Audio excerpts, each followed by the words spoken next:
The massive space station Nexus Prime floated in the void between star systems, its crystalline towers glowing with soft blue light. Ships from 12 different worlds had docked at its ports, bringing their representatives to what everyone believed would be simple peace talks. The Galactic Council had done this many times before with new species. They would lay down the rules, the newcomers would accept, and another primitive race would join the galactic community under proper supervision. Ambassador Zethkar adjusted his ceremonial robes as he walked through the station's main corridor. His species, the hegemony, had controlled this sector of space for over 3,000 years. Their biomechanical implants glowed softly under his scaled skin, processing data streams from across their empire. Today would be easy work. The conference room was a marvel of engineering. A floating crystal table hung in the center, surrounded by seats designed for each species' unique biology. Holographic displays showed star charts and treaty documents in dozens of languages. The air itself hummed with the power of advanced technology. One by one, the council members took their places. The Etherians arrived first, their tall, graceful forms seeming to drift rather than walk. Their telepathic abilities made them excellent negotiators. Next came the Vorthans, covered in armor that was part machine and part living tissue. The crystalline collective representatives looked like walking gemstones, their faceted bodies refracting light in beautiful patterns. Each species brought displays of their technological might. Floating data screens, matter manipulators, quantum communicators. The room filled with wonders that could reshape reality itself. They had ruled the galaxy for millennia, and their technology showed it. At the far end of the table sat 3 humans. They looked so ordinary that several council members had to check their sensors to make sure they were in the right place. The humans wore simple blue uniforms with small metal badges. They carried nothing but basic data tablets, the kind of primitive technology most species had abandoned centuries ago. No floating displays, no neural interfaces, no reality-bending gadgets. Ambassador Sarah Chen sat in the middle of the human delegation. She was a middle-aged woman with graying hair and calm brown eyes. To her left sat Commander James Wright, a military officer who kept his hands folded on the table. To her right, Dr. Lisa Park reviewed notes on her ancient-looking tablet. Zethkar began the meeting with what he considered generous courtesy. Welcome, newcomers, to the Galactic Council. We are pleased that your species has finally achieved faster-than-light travel. Today we will discuss how humanity can join our civilized community. The Etherian delegate's mental voice whispered through the room's translation system. The terms are quite reasonable for such a developing species. You should feel honored to receive this opportunity. A holographic document appeared above the table, rotating slowly so all could read it. The terms were exactly what the Council always offered to primitive races: complete disarmament, technology oversight, and settlement restrictions. Humanity will surrender all military vessels to Council oversight, Zethkar read aloud. You will submit your technological development to our guidance. Your expansion will be limited to 12 worlds in the Outer Rim, well away from established trade routes. The Vorthan representative's mechanical voice buzzed with amusement. These worlds have adequate resources for a species of your current capabilities. Mining rights and manufacturing will remain under Council supervision naturally. Around the table, other Council members nodded approvingly. This was standard procedure. New species always needed firm guidance until they learned their place in galactic society. The crystalline collective's harmonic voice chimed like musical bells. Your primitive chemical propulsion and kinetic weapons show promise, but require significant advancement before they meet galactic standards. Our scientists will help you develop more appropriate technology. More nods.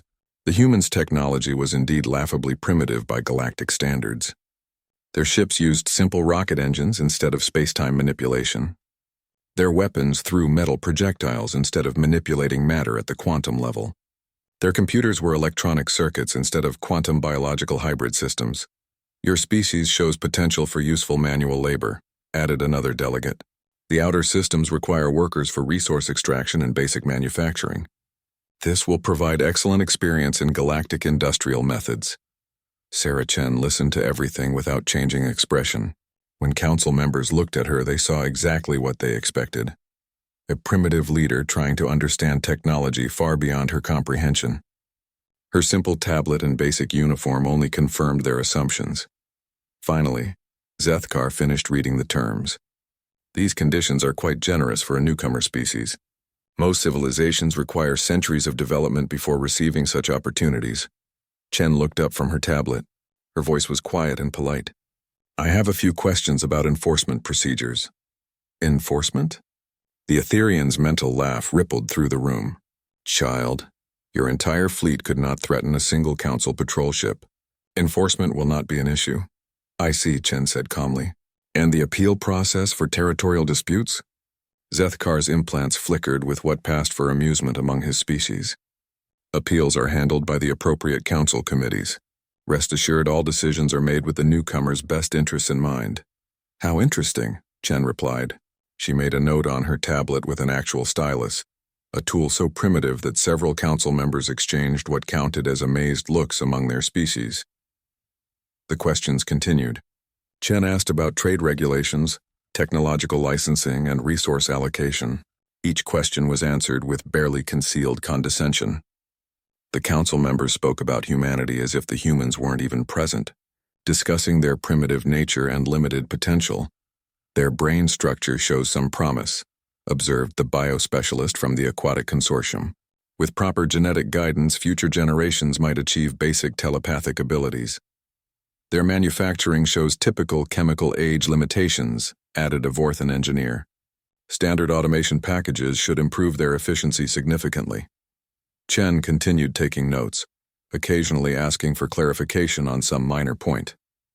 Her companions remained silent, occasionally sharing looks that the council interpreted as primitive confusion. After 2 hours of discussion, Chen finally closed her tablet and stood. The simple action somehow commanded attention from the entire room. We thank the council for this illuminating discussion, she said, her tone perfectly polite. The terms you've presented are certainly comprehensive. We require time to consider your generous offer. The word generous carried just enough emphasis to make it clear she found the terms anything but generous. Several council members noticed the sarcasm, but dismissed it as primitive pride. Zethkar waved a scaled hand dismissively. Take what time you need. The terms are not negotiable naturally, but we understand that lesser species need time to process complex agreements. Chen gathered her delegation with quiet efficiency. As they moved toward the exit, the Etherian delegate's mental voice followed them.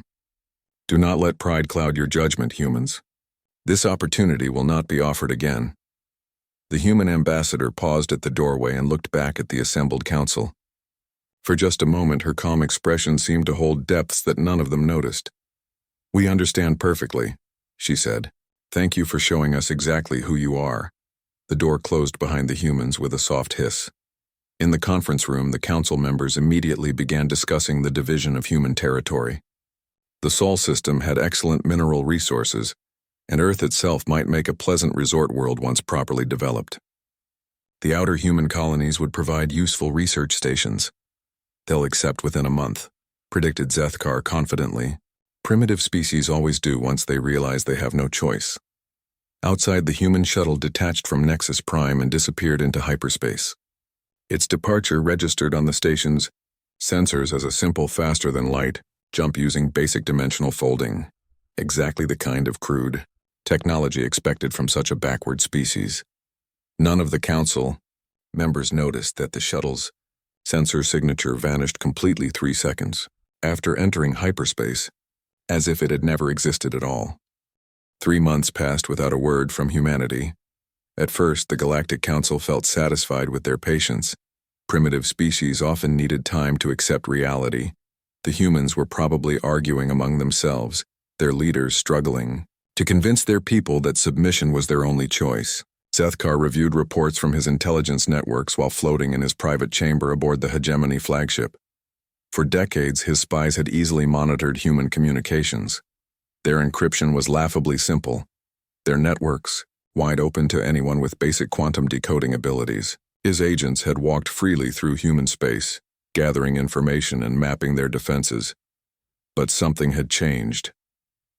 Ambassador, his intelligence chief's voice crackled through the communicator. We're experiencing difficulties with our human surveillance. Zethkar's implants flickered with annoyance. What kind of difficulties? All of them, sir. Our monitoring stations near human space have gone dark. Our deep cover agents haven't reported in 6 weeks. Even our passive scanners are picking up nothing but empty space where human ships used to travel. This was impossible. You couldn't hide an entire civilization's communications. Zethkar's people had been intercepting human messages since first contact. They knew about human military deployments, trade routes, even personal messages between their leaders. "Send a probe to Earth," he ordered. "I want current intelligence on their military response." The probe launched immediately, using the fastest available technology. It should have reached the Sol system within days. Instead, it simply vanished somewhere in the void between stars.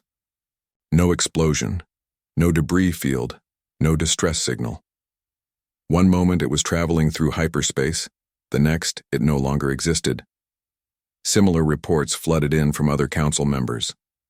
Trade ships approaching human territory found their navigation systems malfunctioning. Military patrols experienced strange sensor ghosts that led them in circles. Deep space monitoring stations lost contact whenever they tried to scan human space. The Etherian collective mind grew troubled. Their telepathic networks, which could detect thoughts across star systems, found nothing but empty silence where human minds should be. It was as if humanity had simply stopped existing. "Perhaps they've moved deeper into their territory," suggested the Vorten military commander during an emergency council session. Primitive species often retreat when faced with superior force. But the crystalline collective's harmonic voice carried notes of worry. "Our quantum resonance scans detect no industrial activity in any human system. No energy signatures, no manufacturing output, no waste heat from populated worlds." Zethkar refused to admit concern. Humans were primitives playing with technology they didn't understand. Their silence meant nothing except fear and desperation. "They're hiding," he declared to the council, "like frightened animals backing into their dens. Their silence proves their weakness." The other council members wanted to believe him. Uncertainty made them uncomfortable. For millennia, they had controlled first contact with new species. The pattern was always the same: shock, resistance, acceptance. Humans were just taking longer than usual. "I propose an inspection mission," Zethkar announced. "A small fleet to visit Earth and ensure the humans aren't developing prohibited technologies. Their silence may hide dangerous experimentation." The vote was unanimous. Every council member agreed that human activities required investigation. The expedition fleet assembled at the edge of human space within a week. 5 hegemony dreadnoughts formed the core, each one capable of destroying a moon.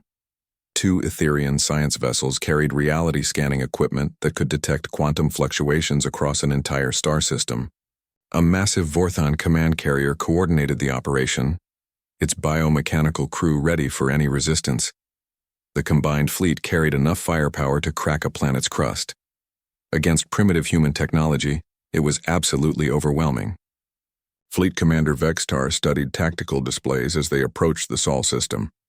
His biomechanical implants processed data from hundreds of sensors, building a complete picture of local space.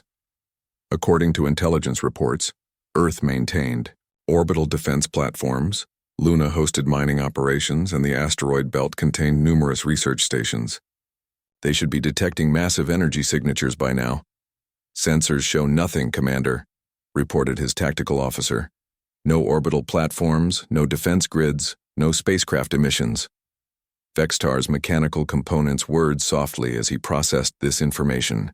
"Scan deeper. They may be hiding behind some form of primitive stealth technology." The fleet's most advanced sensors swept through the Sol system like invisible fingers. They found planets in their proper orbits, moons rotating on schedule, asteroid belts drifting through space. Everything exactly as stellar mechanics predicted. Everything except any sign of technological civilization. Earth hung in space like a blue-green marble, beautiful and apparently lifeless. No orbital installations, no artificial satellites, no electromagnetic emissions beyond natural planetary radiation. Cloud patterns moved across continents that showed no lights, no cities, no signs of industry. "Impossible," breathed Vextar as the scans completed. "Scan Luna, scan the outer planets, check every asteroid in the belt." The results were the same everywhere. Human mining operations on Luna had vanished, leaving only natural rock formations. Research stations throughout the system had disappeared completely. The asteroid belt showed no trace of the industrial operations that intelligence had documented just months ago. Most disturbing of all, the planets themselves showed signs of recent habitation but current abandonment. Atmospheric composition indicated previous industrial activity, but no current emissions. Geological scans detected traces of former construction sites, but no remaining structures. It was as if an entire interstellar civilization had simply packed up and left. "Check the outer human colonies," Vextar ordered, his voice carrying mechanical tension. "Scan every system in their territory." For 3 days, the fleet jumped from system to system. They found the same pattern everywhere. Worlds that had clearly been inhabited and developed, now completely empty. Terraforming projects abandoned mid-construction. Mining operations shut down so cleanly that no equipment remained. Cities evacuated, so thoroughly that even their foundations had been removed. The Etherian science vessel's quantum scanners found the most disturbing evidence.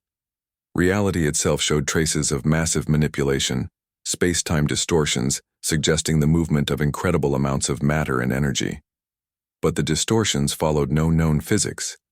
They seemed to bend the fundamental laws of the universe without leaving any mechanism to explain how. "Send a message to the Council," Vextar finally ordered. "We have found no trace of human civilization in any of their documented territories. All worlds appear evacuated using unknown methods." The response came within hours, crackling with disbelief and growing fear. "Continue scanning," ordered Zethkar's voice. "Expand search parameters, check neighboring systems. They must be hiding somewhere." But after 2 weeks of intensive searching, the fleet found nothing. Humanity had vanished as completely as if they had never existed. The only evidence of their former presence was the empty worlds they had left behind and the subtle reality distortions that marked their passage.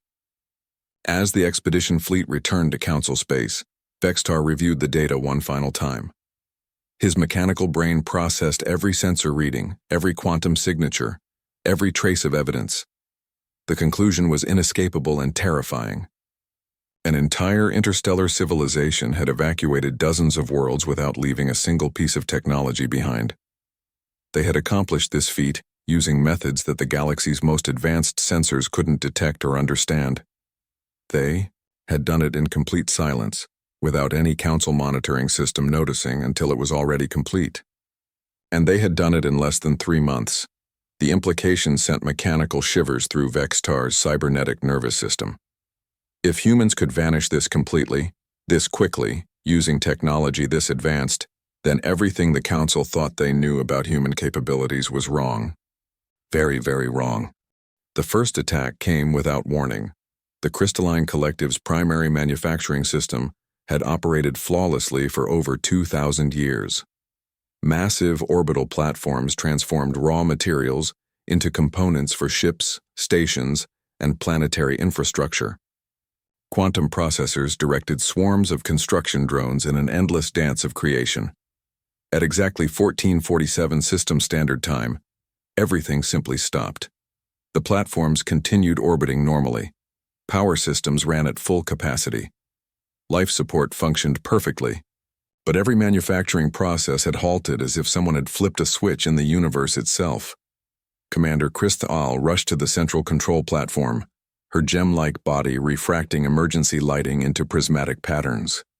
Status displays showed all systems operating normally, but the construction drones hung motionless in space like sleeping insects. "Run full diagnostics," she ordered her engineering teams. The results made no sense. Every component tested as fully functional. Power flowed correctly through all systems. Quantum processors operated at peak efficiency, but when given manufacturing commands, the entire network simply ignored them. "It's as if the platforms have forgotten how to build things," reported her chief engineer, confusion rippling through his harmonic voice. 30 billion tons of infrastructure had become the galaxy's most expensive sculpture garden. News of the four. Crystalline disaster spread quickly through Council space, but Zethkar dismissed it as a technical malfunction. Advanced civilizations sometimes experienced equipment failures. The humans were still hiding somewhere, probably hoping the Council would forget about them. He stopped believing that after the Etherian incident. The trade station at Nexus 7 was the busiest commercial hub in Etherian space. Thousands of ships docked daily, exchanging goods and information between dozens of species. The station's telepathic traffic controllers guided vessels through hyperspace exits with perfect precision, their minds linked in a harmony that made navigation errors impossible. Captain Veltar brought his cargo hauler out of hyperspace exactly on schedule, his mind already reaching out to the station controllers for docking instructions. Instead of the usual welcoming thoughts, he found empty silence. The station hung in space like a ghost ship. All lights functioned normally. Ships moved through docking bays under automated control. But when Veltar's ship was guided to its berth, he found the corridors completely empty. Not abandoned, empty. Personal belongings remained in quarters. Meals sat half-finished in restaurants. Computer terminals showed work in progress. But every single person aboard the station had vanished without a trace. Security recordings made it worse. They showed normal operations one moment, then hours of empty hallways with all systems running perfectly under automatic control. There was no transition, no evacuation, no sign of struggle. Between one frame and the next, thousands of people had simply ceased to exist. The Vorthon military outposts reported the strangest incidents of all. General Maktor commanded the 7th battle group from his flagship, a massive dreadnought that could fight entire fleets alone. His biomechanical implants connected him directly to the ship's tactical systems, making him part of the weapon itself. Contact bearing 027, distance unknown, his sensor operator reported. Maktor's enhanced vision studied the tactical display. A massive signature had appeared on their screens, something larger than a battleship but showing impossible energy readings. The contact seemed to be approaching at speeds that violated known physics. All weapons target the contact, he ordered. Prepare for... The signature vanished. Where did it go? Maktor demanded. Unknown, sir. It just stopped existing. Before Maktor could respond, new contacts appeared around his entire fleet. Dozens of impossible signatures, each one showing energy outputs that made no sense according to any known technology. They moved in patterns that ignored the basic laws of physics, appearing and disappearing like ghosts. Fire at will, Maktor shouted. His ships unleashed everything they had: quantum torpedoes that could destroy planets, energy beams that could cut through asteroid fields, gravity weapons that twisted space itself into knots. Every shot passed harmlessly through empty space. The contacts had vanished again, leaving no trace they had ever existed. Then Maktor's flagship shuddered, not from weapon impact, from something impossible.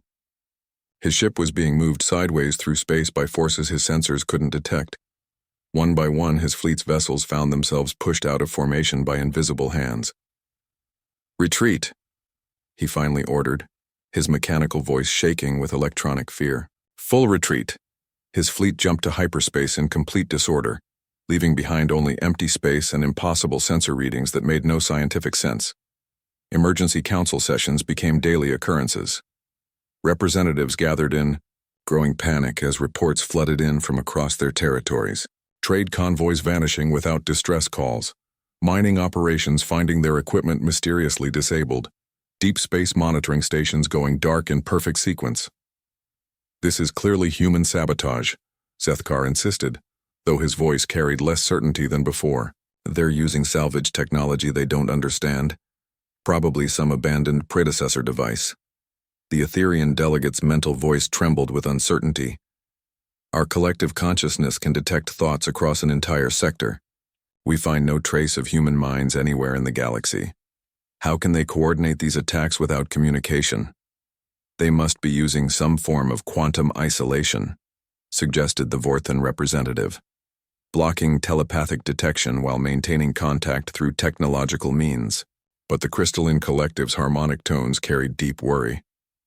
Our reality scans detect impossible energy patterns throughout council space, space-time distortions that follow no known physics, matter manipulation on scales we cannot explain.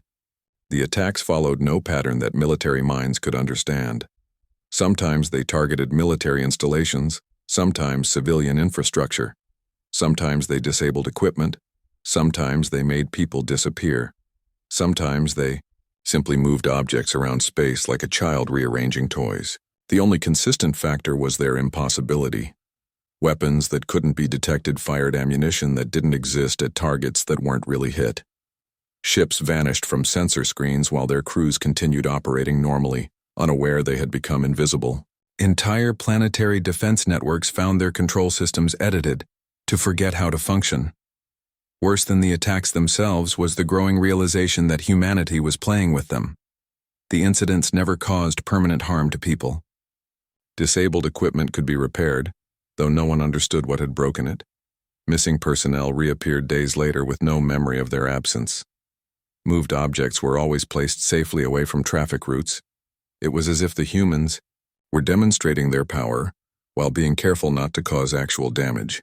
"They're toying with us," admitted the Aquatic Consortium's representative during one emergency session. "These aren't military strikes. They're lessons." Zethkar's implants sparked with desperate anger. "Primitives don't toy with galactic civilizations. There must be some explanation." But even he could no longer ignore the evidence mounting around them. Whatever humanity really was, they possessed technology so far beyond Council understanding that resistance seemed meaningless. The final demonstration came when a human message appeared simultaneously on every communication system in Council space. Not transmitted through normal channels, simply there, as if it had always existed in their networks.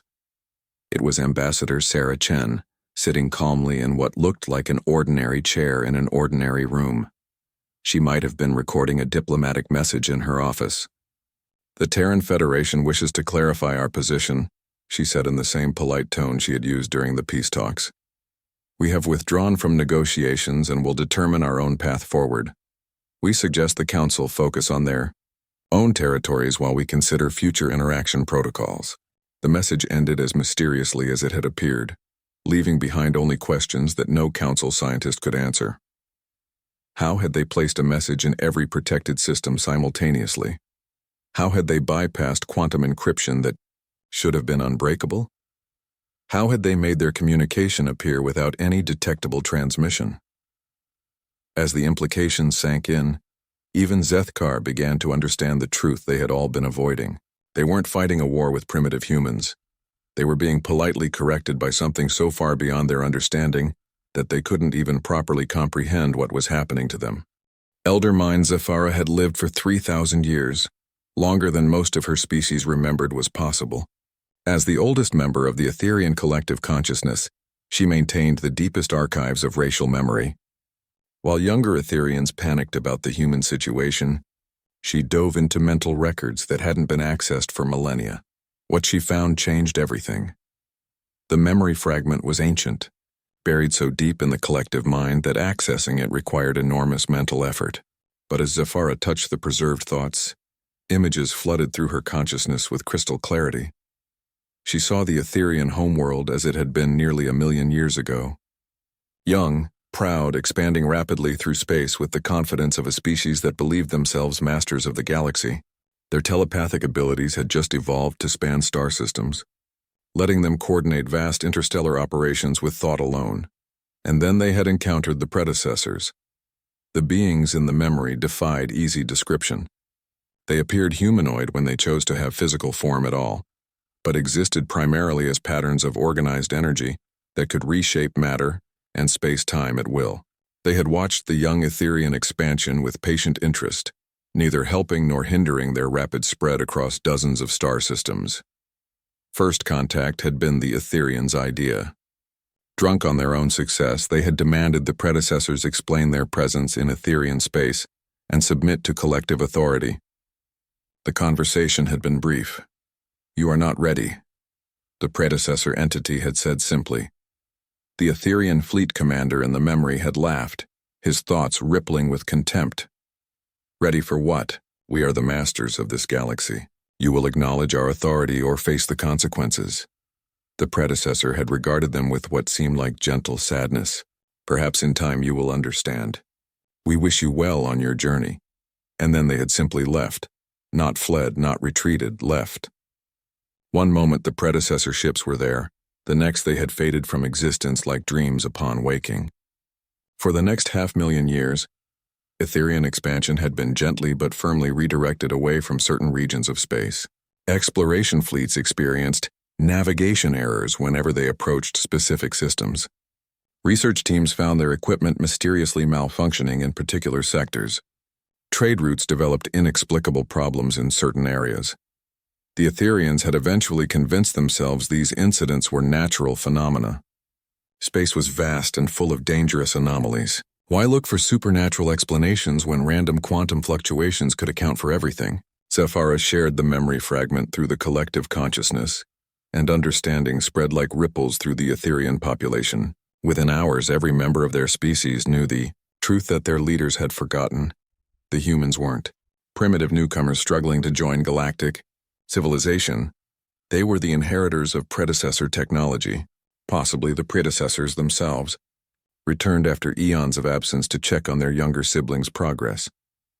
The revelation spread beyond the Etherians as they shared their discovery with other council species. Ancient archives were opened, forgotten records examined, and similar patterns emerged everywhere.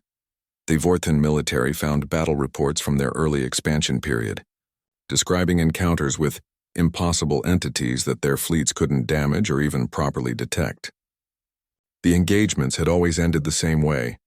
The unknown forces would demonstrate overwhelming technological superiority, then simply vanish, leaving the Vorthan ships unharmed but thoroughly humbled. The crystalline collective discovered quantum resonance, records showing regular adjustments to space-time.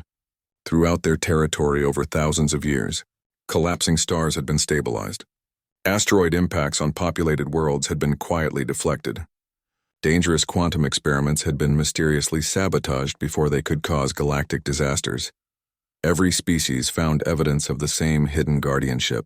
For millennia, their civilizations had been carefully guided and protected by forces they had dismissed as natural phenomena or forgotten entirely. The hegemony's archives provided the most damning evidence of all Zethkar's own people had achieved faster than light travel after discovering ancient ruins on their homeworld. The ruins contained just enough technical information to bootstrap their space program, but nothing more advanced. Historical records showed similar archaeological discoveries had appeared at key moments throughout their development, always providing exactly the knowledge needed for their next evolutionary step. Someone had been teaching them, guiding them, nurturing their growth like gardeners tending a cosmic greenhouse. Emergency council sessions took on a completely different tone as representatives grappled with the implications. Every interaction with humanity needed to be re-examined through this new lens. Their primitive technology, whispered the Vorthan representative, his mechanical voice shaking. Chemical rockets, kinetic weapons, electronic computers. They were deliberately showing us Stone Age tools while possessing technology that can reshape reality. The crystalline collective's harmonic voice carried notes of growing horror. Every council intelligence report about human capabilities was based on what they wanted us to see. We never detected their real technology because they didn't want us to. Zethkar reviewed the peace talk recordings with new understanding. Sarah Chen's calm patience, her simple questions, her careful note-taking on that primitive tablet. She hadn't been confused by council technology. She had been studying them, evaluating them, testing their character. The peace talks weren't negotiations, he realized aloud. They were an examination. They were seeing how we would treat a species we believed was inferior. The answer was clear. The council had failed spectacularly. They had looked at beings they thought were primitives and immediately begun discussing exploitation, trade restrictions, territorial limitations, forced labor assignments. They had treated potential friends as natural slaves without a moment's hesitation. We revealed ourselves completely, admitted the Etherian delegate, her mental voice heavy with shame. They showed us exactly what we are when we think we hold power over others. The evidence mounted as council scientists re-examined human technology with new understanding. Those primitive chemical rockets that everyone had mocked, beings who could manipulate space-time would have no need for traditional propulsion systems. The crude kinetic weapons were artillery from entities who could restructure matter at the quantum level. The simple computers were interfaces to processing power that existed partially outside normal spacetime. Everything had been camouflage. A carefully maintained illusion, designed to let humanity observe galactic civilization without revealing their true nature. They've been watching us for millennia, breathed the Aquatic Consortium's representative. Guiding our development, protecting us from cosmic disasters, teaching us just enough to help us grow. And when we finally met them face to face, we immediately tried to enslave them. The realization sent waves of horror through the assembled representatives. They had revealed the fundamental cruelty at the heart of their civilization to beings who could have destroyed them with a thought. Instead, humanity had simply withdrawn. The attacks, Zethkar said slowly. They're not military strikes. They're corrections. The pattern suddenly made sense.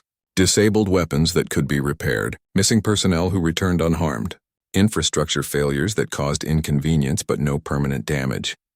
Humanity wasn't punishing the Council species. They were demonstrating consequences while being careful not to cause real harm. Like adults teaching children that their behavior was unacceptable. What do we do? Asked the Vorthan representative. For the first time in galactic history, the Council had no answer.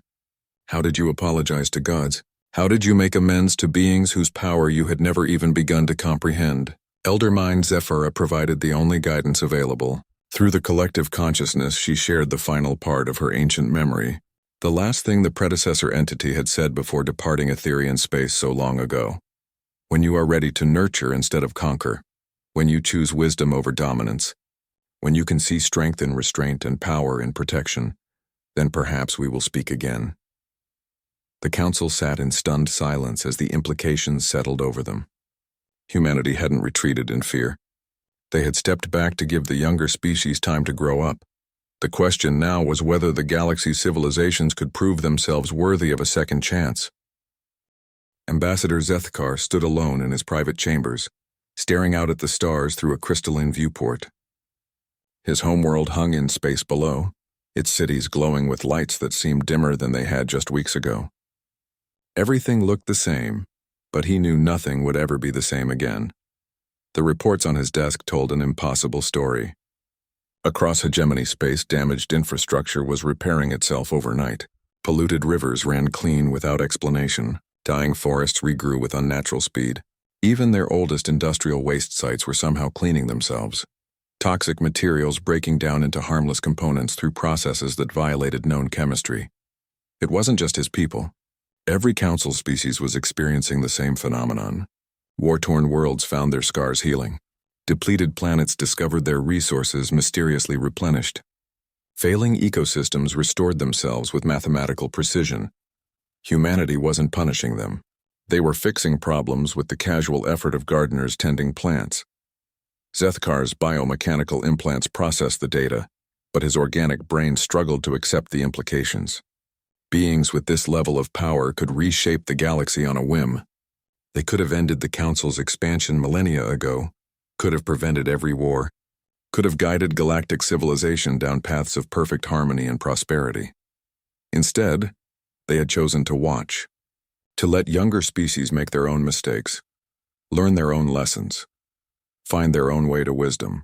They had intervened only when absolutely necessary, always careful to let natural development proceed, until the Council had forced their hand by revealing just how cruel they could be when they believed themselves superior. A soft chime indicated an incoming transmission. Zethkar accepted the communication, expecting another damage report or diplomatic update. Instead, the chamber filled with a familiar figure. Sarah Chen sat in what appeared to be an ordinary chair in an ordinary room, looking exactly as she had during the peace talks. But now Zethkar could see what he had missed before. The patience of eons in her calm brown eyes. The quiet authority of someone who helped shepherd galactic development as naturally as breathing. "You're ready to talk now," she said. Not a question, but a statement of fact, delivered in the same polite tone she had used months ago. Zethkar found his voice caught in his mechanical throat. His implants sparked with emotion he hadn't felt since childhood, shame so deep it made his scaled skin burn. We apologize," he managed. "We didn't understand." "You understood perfectly," Chen interrupted gently. You saw a species you believed was inferior and acted accordingly. That's exactly what we needed to observe. The words hit him like physical blows. They had been tested, and their failure had been complete and predictable. When faced with someone they thought was weaker, they had immediately moved to exploit and control. I don't understand, Zethkar said. If you have this power, why did you let us? Why didn't you stop us from? Chen smiled with what seemed like genuine warmth. Because making mistakes is how children learn to make better choices. We couldn't know who you really were until you showed us. She gestured, and the space around her expanded into a vast display showing the galaxy from perspectives Zethkar had never imagined. Stars connected by lines of light, energy patterns flowing between worlds, and everywhere the gentle traces of unimaginable technology maintaining balance and harmony. This is galactic civilization as it truly exists, Chen explained. Thousands of species working together across dimensions and timelines you can't yet perceive. Communities of transcended beings nurturing younger races until they're ready to join the greater conversation. The display focused on specific regions, showing civilizations that had progressed beyond anything in council space. Beings of pure energy collaborating with living worlds, collective consciousnesses spanning multiple realities, technology that transformed matter and space-time as easily as council species manipulated computer data. Membership requires more than advanced technology, Chen continued. It requires wisdom, compassion, and the ability to nurture rather than dominate. Most species require several attempts before they're ready. Zethkar felt his implants processing this information, but his understanding came from somewhere deeper. How many times have we failed? The Etherians took 3 cycles over 500,000 years, Chen said matter-of-factly. The Crystallines took 7 cycles over twice that long. Your people are actually progressing quite well. This is only your second major test. Second test. Zethkar's mechanical memory systems immediately began searching historical records, looking for patterns he had missed. The ancient ruins that had given his people space travel. The mysterious cosmic phenomena that had redirected their expansion away from certain sectors. The regular appearance of just enough new technology to advance their development without overwhelming their culture. You've been guiding us all along, he whispered. Guiding, protecting, teaching when necessary, Chen confirmed, but always letting you make your own choices. We can't force wisdom. It has to be earned through experience. The transmission expanded again, showing council space from humanity's perspective. Zethkar saw the careful interventions over millennia, prevented wars, averted cosmic disasters, subtle nudges toward cooperation instead of conquest. Humanity had been working behind the scenes for thousands of years to help the council species develop in positive directions. The peace talks were our way of checking your progress, Chen explained. We presented ourselves as you expected to see us, a primitive species seeking membership in your civilization. Your response would tell us whether you were ready for the next level of contact. And we failed completely, Zethkar said, his voice heavy with mechanical sadness. You revealed your current limitations, Chen corrected gently. Failure is temporary. Learning from failure is how growth happens. She leaned forward slightly, her expression becoming more serious. The question now is what you choose to do with this knowledge. Do you continue trying to dominate those you see as weaker? Or do you begin learning to protect and nurture instead? Zethkar understood. This was their second chance. An opportunity to prove they could change, could grow beyond their current limitations. But it would require fundamentally altering everything about how the council species approached relationships with others. What happens next? He asked. That depends entirely on you, Chen replied. We'll continue our normal activities, maintaining cosmic stability, preventing galactic disasters, helping younger species develop when they're ready. The corrections you've been experiencing will gradually stop as your people adapt to better approaches. The display around her changed, showing possible futures branching out like the limbs of an enormous tree. Some branches showed the council species continuing their current path, remaining isolated in their small corner of the galaxy. Others showed gradual progress toward wisdom and eventual inclusion in the greater galactic community. How long do we have? Zethkar asked. Chen's smile returned. As long as you need. We've been doing this for millions of years. We're very patient. Some species take centuries to change their fundamental approaches. Others manage it in decades. A few remarkable ones have done it in just a few years. She began to fade as the transmission prepared to end. Focus on learning to see strength in restraint, power in protection, victory in nurturing others toward their potential. When you're ready, truly ready, we'll know. The chamber returned to normal, leaving Zethkar alone with his thoughts and the weight of cosmic responsibility. Through the viewport, his homeworld looked the same as always, but he knew it would never be the same. Across council space, similar conversations were taking place as humanity made contact with other species leaders, not as conquerors or judges, but as teachers offering guidance to students who had shown they were ready to learn. The galaxy's younger species had decades of growth ahead before they might qualify for deeper galactic community. But for the first time in their history, they had a clear path forward, not toward dominance and expansion, but toward wisdom and nurturing. It would be the hardest journey any of them had ever undertaken. It would also be the most important. In distant space, Sarah Chen filed a report that marked another small step in the galaxy's long journey toward wisdom. Around her, the vast network of transcended civilizations continued their patient work of cosmic gardening, tending the growth of consciousness itself across the infinite reaches of space and time. And somewhere in council space, former conquerors began learning how to become protectors instead.